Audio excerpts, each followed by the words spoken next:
Hello YouTube, Tim here. I wish the quality of this video was a little bit better. There's not much that I can do about that at this time though, since I don't have access to a different webcam at the moment.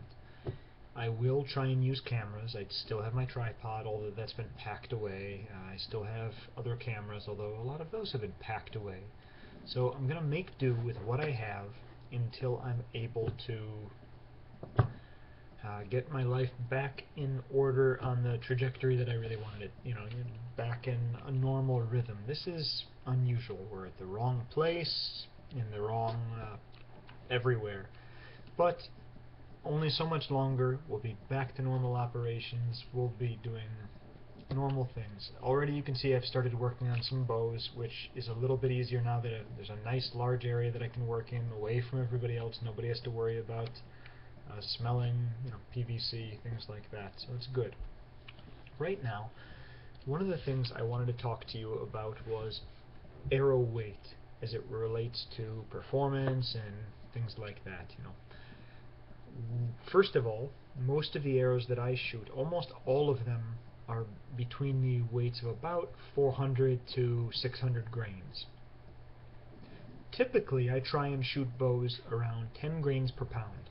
So that means on a 50-pound bow, you'd want approximately a 500 grain arrow. There's no specific reason why I'm aiming at 10 grains per pound, but it's just a nice metric, a nice basic point that a lot of bows are tested at. And so if you're looking at performance, that's a good indication of a traditional bow's abilities. If you look at the traditional Bowyer's Bible, that's basically what's used for a benchmark, a metric of a lot of these old bows.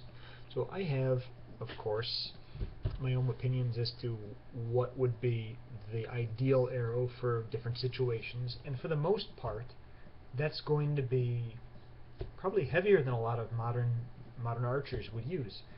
And again, for traditional archery, you're trying to make the most out of what you have, which is not all that much. And like it or not, for the most part, PVC bows more resemble wooden bows than they resemble compound bows, modern super high efficiency compound bows, fiberglass. It's possible to make a much more efficient bow just by virtue of efficient design. However, you're not going to be making a bad bow. You're not going to be making a bow that's substantially worse than any traditional bow even. You can make really exceptionally high performance bows that should be at least as good as conventional, say, 60-pound fiberglass bows. This is possible. It's not the easiest thing in the world, but as you'll see, things like Tommy Hard and Bruce Labadie, some of the other folks that I know, they're making extremely high-performing bows, which is exceptional. 45 pounds, you can get great performance out of a PVC bow. And again, most of the time, most of us are testing that with approximately 10 grains per pound. What you can do is you can test your bow with a variety of weights, 8 grains per pound, 6 grains per pound, 10 grains per pound, and you can generate a curve to estimate what performance would be like with a variety of different projectile weights. And from that you can extrapolate a whole bunch of other things, which tells you a lot about the bow, something called virtual mass, which we don't need to get into here, but it's a sort of an indicator of efficiency, let's say. Bottom line is, the higher the projectile weight, the greater the efficiency of the whole system is, and that's an absolute. That is true whether you're shooting a compound bow or whether you're shooting an old English longbow. There's a very good reason why English longbows shot very large, heavy arrows, because long bows are relatively long and heavy. Not only in draw weight, but typically the limb weight. There's a lot of limb mass, and it's very far away from the center, or the axis of rotation. Pretend it's there's a hinge on the bottom and the top of the handle. Let's just pretend. And pretend it's stiff and hinges there. That's the simplest possible spring that would resemble a bow. If you look at it like that, the longbow tends to have more mass farther away, which means more mass is slower. It accelerates slower, takes longer to accelerate, and the farther away it is from the point of rotation, the more that mass affects the whole system. So when you use super light arrows, say 250 grain flight arrow from a longbow. You'll get better speed, absolutely, better speed than with a heavier arrow. But efficiency drops. You'll waste more energy on sound, on vibration, on things like that. So less energy goes into the projectile to push it forward and actually do work, even though you're getting more speed. So depending on what you want, if you're just trying to shoot an arrow farther, that can still be efficient. You can still get something out of it. But if you're using it like a warbow and you're planning on punching through somebody's armor, or hunting and you need to reliably penetrate rib cage, mass matters. If you store 50 foot-pounds of energy, the higher your efficiency, you can only put that much energy into projectiles. So the greater your efficiency, the more you're not wasting. Let's say with a compound bow, you can still get really high efficiencies out of light arrows. It's just the nature of having super short limbs, which they do. Their limbs are maybe a foot long, so extremely short. And you can get great efficiency out of things like that. They're very rigid, very short, and they get the draw length due to the pulley system and so on. But all the same, if you shot a heavier arrow, they would still be more efficient. You could approach 100% efficiency. You'll never get there, but you'll approach it. So I tend to think that when you want to do more damage to something, be that penetrate armor, penetrate bone, tissue, you tend to want a greater amount of mass. That means you're going to have more arrow. It's going to go in a more parabolic arc rather than a straight arc. You're going to lose speed, and it's going to limit your range because of that, because you're going to have more trouble aiming at a distance. But when something hits, a very light projectile is going to slow down faster in tissue. It's going to lose speed more rapidly in the air as well. It very well still might go farther in an absolute distance, which is why flight arrows tend to be extremely light and aerodynamic. And lighter arrows also tend to be a little bit more fragile, because they typically are more gracile, thinner and more fragile. Just there you go. Heavier arrows have the benefit of being usually a little bit more durable. They have a lot more momentum, and they punch through stuff. You're going to find that, I think that the critical value is about 650 grains. At about that value, performance at penetrating heavy bone is substantially better than with lighter arrows. The thing is, especially in the North American continent, we rarely require more than, say, a 6 grain per pound arrow with a normal compound bow, say, of 70 pounds, 60 pounds. You're only looking at, a very light 350, 400 grain arrow going extremely fast, maybe 300, 320 feet per second, but that's enough. Most whitetail are taken at no more than 20 yards. At that rate, a light arrow is going to have more than enough energy and momentum to do the job, probably a complete pass-through, no problem. That's not what we're talking about.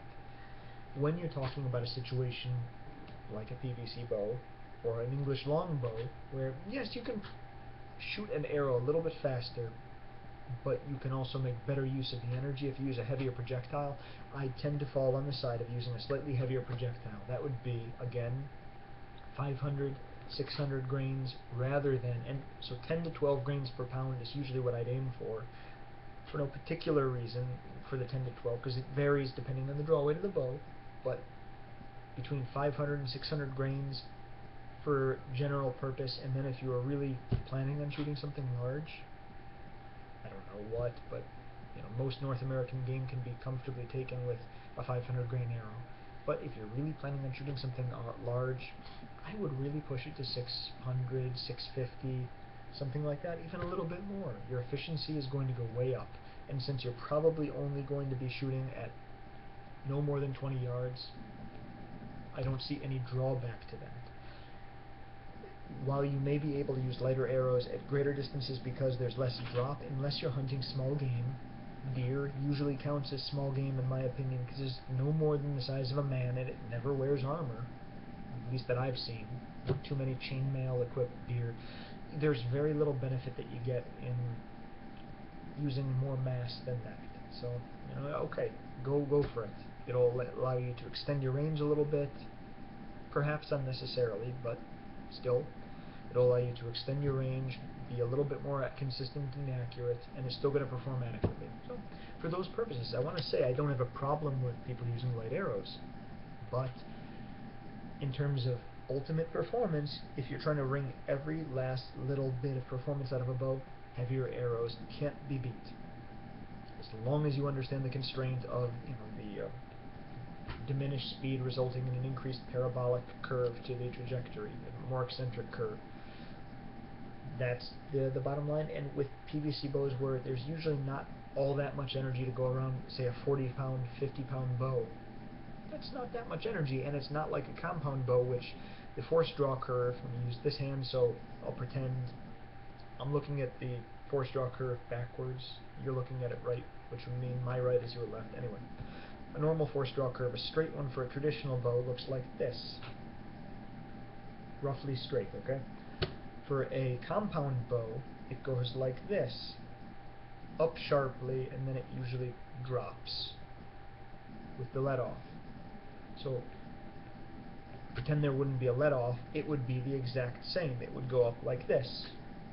But it lets off because increased mechanical advantage when the bow lengthens when the cams roll out. So the limbs get longer, and you get more leverage, and the draw weight falls, so it stores less energy.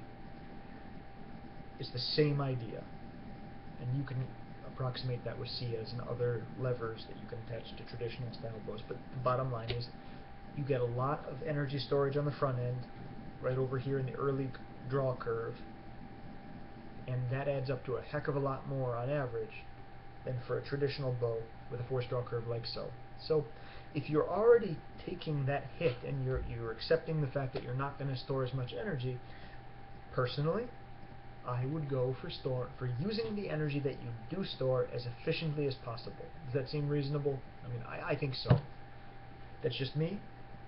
I'm one guy. I don't hunt.